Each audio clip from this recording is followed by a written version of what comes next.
এই পর্নোগ্রাফি সাইটগুলো বন্ধ করা, রেস্ট্রিক্টেড করা এবং আমাদের প্রজন্মকে রক্ষা করার জন্য যে সামাজিক উদ্যোগ গ্রহণ করা, আমরা সবাই ইদানিং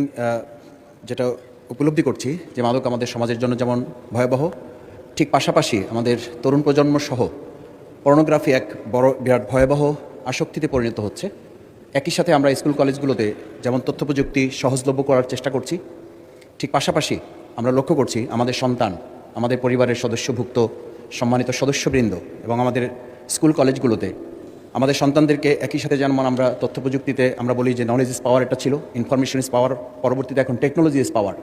সেই টেকনোলজিতে গোটা বিশ্বে আমরা মাননীয় স্পিকার লক্ষ্য করছি যে সেটাকে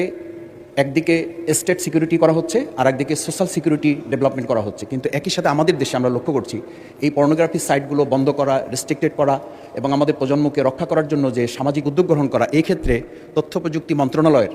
এই বছরের যে বাজেট, সেই বাজেটের যা নির্ধারণ করা আছে তার মধ্য থেকে এই প্রজন্মকে মাদকের মতো করে এটা থেকে বা এই অভিশাপ থেকে বাঁচানোর জন্য কার্যকর কোনো পদক্ষেপ আমরা গ্রহণ করতে পারছি কিনা এবং ভবিষ্যৎ পরিকল্পনাটা আপনার মাধ্যমে মাননীয় মন্ত্রীর কাছে জানতে চাই।